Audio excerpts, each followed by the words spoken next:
Assalamualaikum warahmatullahi wabarakatuh.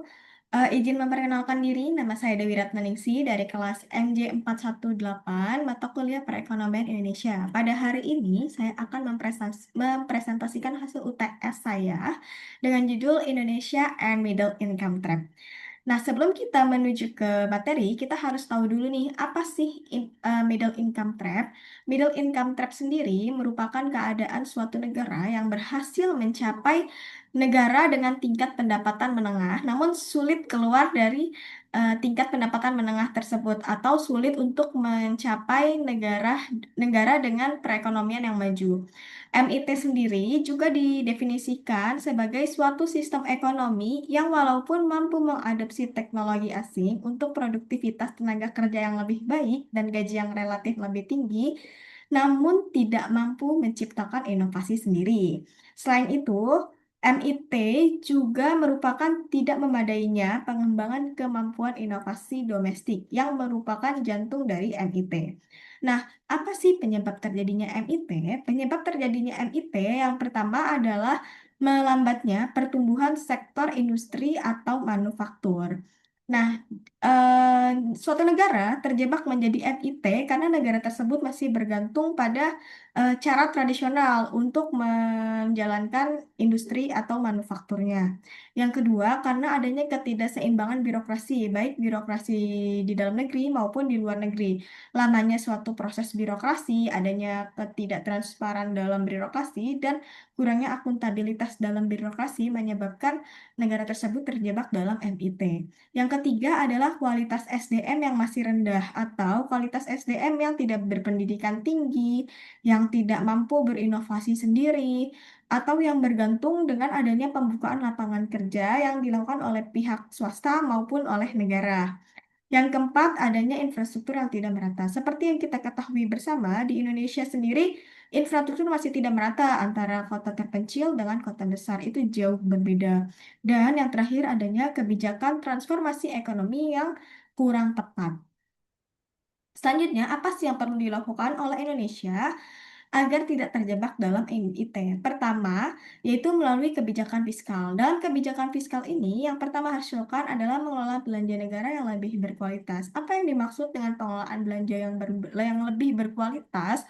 Yaitu dengan menginvestasikan belanja dalam bentuk pendidikan ataupun pelatihan yang mampu menciptakan SDM yang kreatif, membangun infrastruktur canggih dan berkelanjutan, membangun sistem pendidikan yang berkualitas, belanja untuk kesehatan masyarakat yang lebih berkualitas, dan menyudahi belanja yang tidak berkualitas dan hanya membuang-buang anggaran. Yang kedua, dengan melakukan reformasi perpajakan. Reformasi perpajak, seperti yang kita ketahui bersama, pajak merupakan salah satu jantung penerimaan negara.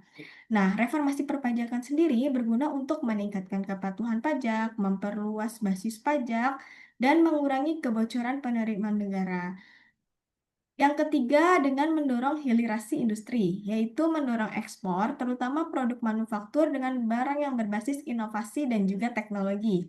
Hilirisasi dengan basis teknologi dan inovasi yang ramah lingkungan, mendorong hilirisasi yang lebih mendalam dan terdiversifikasi, mendukung UMKM dan industri tertentu, memberikan insentif pajak secara berkeadilan, dan memberikan subsidi teknologi dan bantuan untuk digitalisasi proses bisnis. Dan yang terakhir dengan mengendalikan defisit APBN sesuai dengan Undang-Undang APBN. Nah, defisit sendiri itu sebaiknya tidak boleh terlalu dekat dengan batas defisit karena jika terlalu dekat kita tidak mempunyai shortfall. Shortfall apabila defisit mencapai batasnya. Yang kedua, strategi melalui kebijakan moneter. Strategi melalui kebijakan moneter yang pertama yaitu dengan cara mengendalikan inflasi. Apa sih yang perlu dilakukan dalam pengendalian inflasi ini? Yang perlu dilakukan adalah dengan mengendalikan peredaran uang yang beredar di masyarakat, menjaga harga agar tetap stabil, dan menjaga daya beli masyarakat. Yang kedua, menjaga kestabilan nilai tukar mata uang. Seperti yang kita ketahui bersama, saat ini rupiah masih melemah terhadap mata uang asing, tetapi pemerintah perlu melakukan kebijakan moneter dan juga bekerja sama dengan kebijakan fiskal agar rupiah kembali menguat.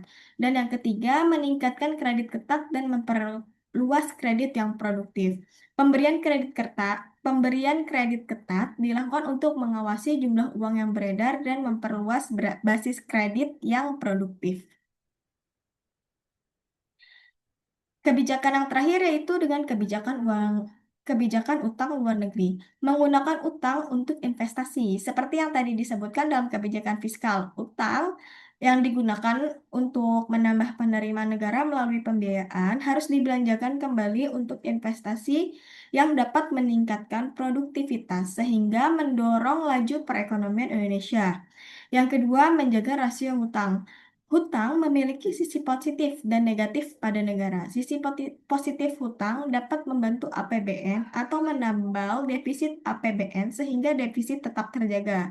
Di sisi negatif, dalam jangka panjang APBN akan lebih tergerus pada pembayaran cicilan utang yang menyebabkan belanja pemerintah menjadi tidak berkualitas.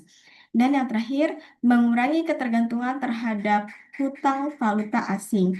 Hal ini cukup berisiko apabila kebijakan moneter tidak dapat menjaga stabilitas nilai tukar rupiah, sehingga kebijakan utang diharapkan mampu memanfaatkan obligasi dari domestik agar pembiayaan tetap dalam nilai rupiah.